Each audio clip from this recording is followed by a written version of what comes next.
mixing the major 7 a little bit in there with the dominant 7 at times, not necessarily on purpose. So I wanted to do a video here, folks. Good to see everybody. Thanks for being a part of my channel and supporting everything that I'm doing with music. Still just hanging out here in Nashville, you know, doing some online sessions and teaching and stuff like that. A couple little not gigs necessarily, but you know, been playing a lot with people a little bit in public, a little bit, doing some kind of backyard, you know, and boat stuff. Anyway, you know, wanted to just cover a couple little things here I've been thinking about. Guys have been asking, you know, what do I do with this stuff? How, you know, how do I unlock this stuff that you're talking about, playing out of the chords and, you know, the pentatonic box, the scales and all this stuff. And we really need to look at this like it's all the same thing. The chord, the arpeggio, the pentatonic, and the scale. It's all the same thing. We're not abandoning any of those fundamentals. We're going to use all of it. You know, we're using all of them. We're just building onto it, right? And so I'm looking at 4 sounds that we really need to be thinking about. You know, major 7, dominant 7, and minor. 4 very distinct colors or sounds, right? So all this stuff is built on these triads. So if I play a triad,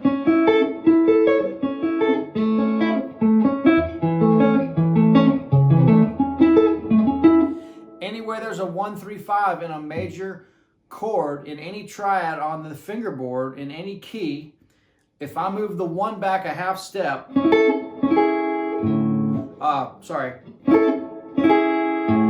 I get major 7. The 1 goes back a whole step, I get dominant 7. If the major 3rd goes back a whole step, I get minor. So I'm just looking at building off of these major shapes. 1, 3, 5, 1. That's major. Drop the 1 back a half step.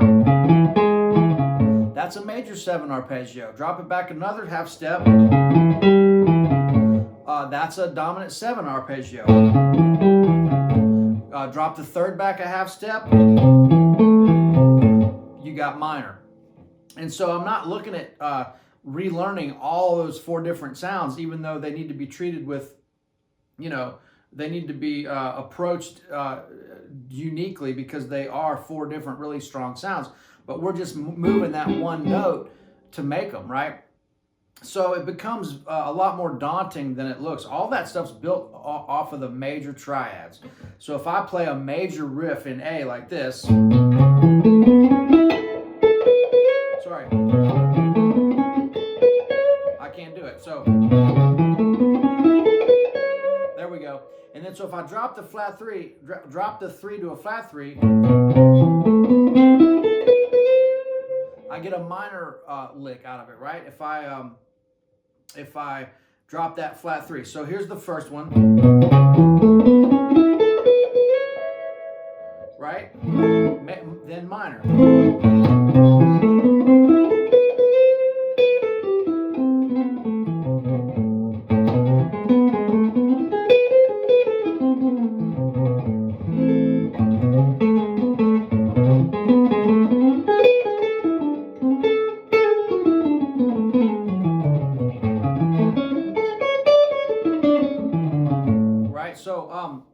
So when you're playing around like this, when you're practicing, pick a key. Because when we're changing chords, we're not changing keys, we're just changing chords. We're in the key of A here. We're going from the 1 to the 4 to the 5 to the 1. So this is just an example, but we're not changing keys when we go to that chord. We're just changing chords. But we do have to outline those notes because that's what we're hearing. The chord is the foundation. The chord is the foundation. The arpeggio is the first level of framework. The pentatonic's the second level of framework, and the scale is the 3rd level of framework. And then from there, you're improvising, right?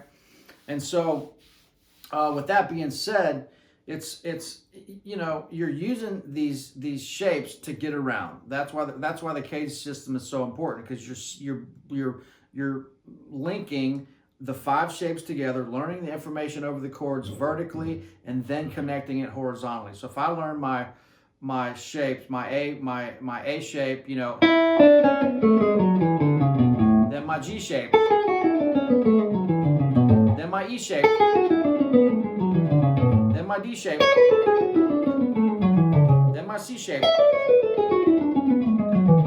Then I'm starting to see outline. I'm starting to see where these arpeggios and where these key tones are. The other thing about this is people are saying, well, hey, can't I just play the A minor pentatonic or the A major pentatonic over everything? Well, definitely not.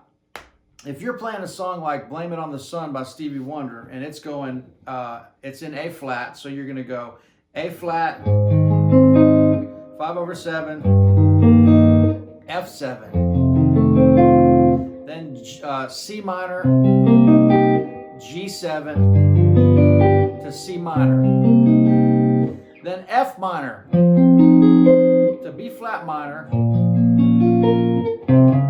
to E flat.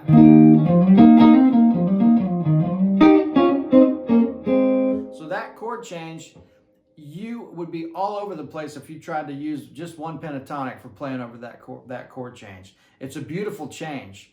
And what I would play over that is, well, let's just see. I've got it on a loop here. Let's see if I can pull this off. So I'll let it play.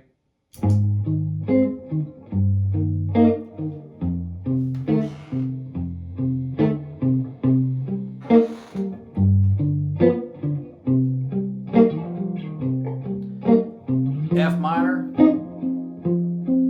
B flat minor, E flat, back to the 1, A flat,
I made a mistake there, but no extra charge for mistakes. But you can see, and that wasn't perfect, but you can see that I'm using these chord shapes to get around melodically. And I made a little mistake. I played going to B flat. I did something weird. I played a major third or something else. Anyway, you get the point. It's like I'm playing A flat. My first note is leading up to a chord tone.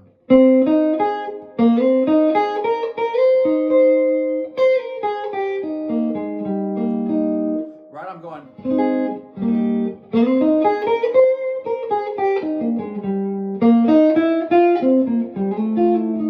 F7, right to the chord. C minor. G to C minor. Right, using that territory. F. F minor. To the B flat minor third.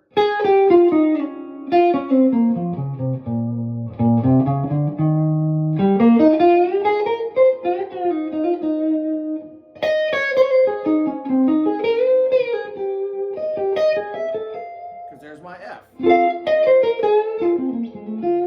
C.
Okay, so I'm just noodling around here, but you can see what I'm doing. I'm using these arpeggios and the scales and all this information together, and it comes from, and I hate to say it, but it's coming from the Cage system. And so I hate the word system, and I hate the word rules, and I mean, this is music. Our end goal with all this is to really listen to what we're doing. We need to be hearing these chord changes. Now, this is a complicated chord change for most people to use as an example, but I wanted to show you something a little different rather than just the blues. But a great blues example is this. Going from A7 to D7 is...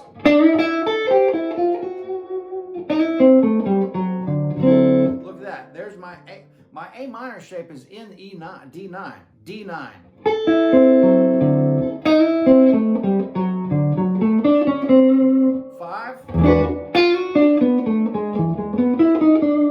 B minor arpeggio.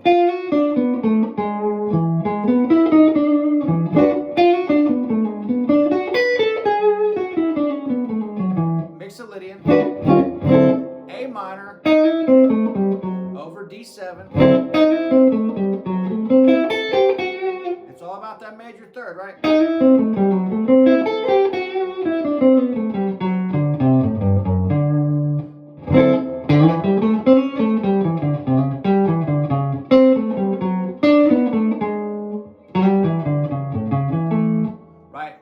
That little riff.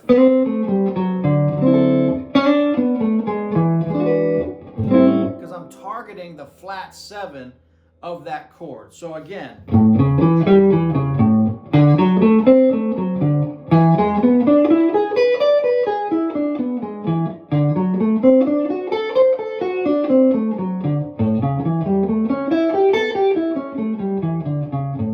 You have to be able to see those chord tones. I'm using the chord tones to give you the sound of the of the chord that you're listening to. It's that simple of a concept. It's just hearing it and seeing it over and over again until you can start using some of these little arpeggios.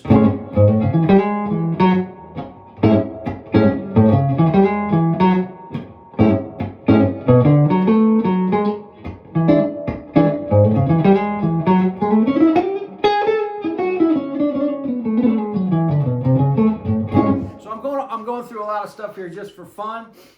You know, this is kind of a Saturday afternoon video. Just wanted to get something. It's been, you know, I'm trying to get back on a little bit of a schedule for doing the stuff to promote my lessons. If you want to, you know, delve into this stuff a lot deeper, where I can really get into showing you how this stuff works, you know, getting into the engine room of the fretboard and how to, you know, get past some of these fundamentals to where we can start freely expressing ourselves and making music on this instrument.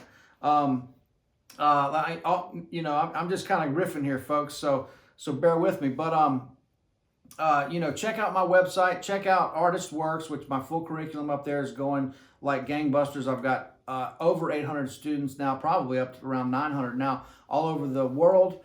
And we do video exchanges just like this, back and forth, where you ask me a question, I send you a reply with detailed information, and you have access to everybody else's video exchanges, the full curriculum.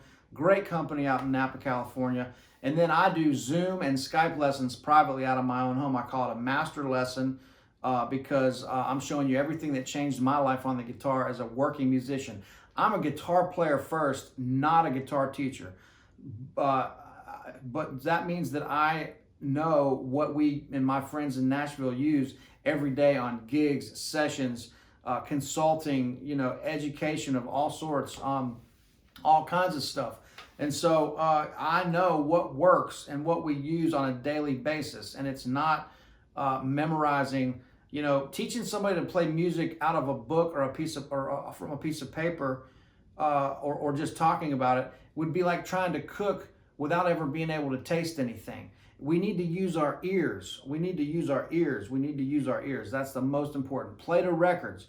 When you sit down and play with your guitar to practice, pick a key and stick with it. Don't jump all around. Don't let your ear drift all over the place. Bring it back to a key center. Get a loop pedal. Play along to that. Play along to a metronome. Do things that are going to improve your playing every day, and keep you accountable for time and harmony. Pick a simple chord change, E minor to A7, you know.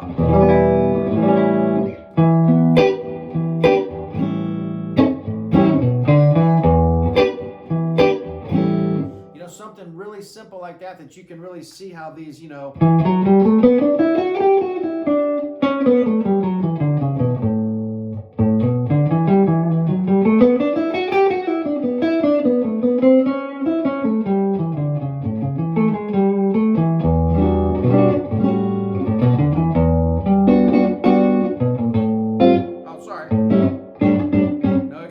Mistakes. You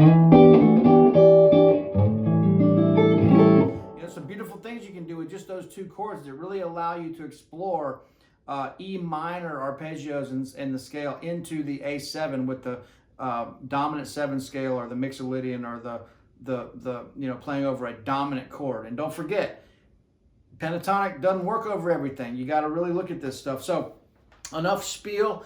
Check out GuthrieTrapp.com, Instagram, Facebook, of course, the YouTube channel. Thanks so much for that. Artist Works, Skype and private lessons. Tip jugs below if you want to donate to the coffee and sandwich fund. I would appreciate that greatly. And hit me up. Let's do something. All right, thanks, guys. Stay safe and smart and happy, and we'll see y'all soon. All right, bye.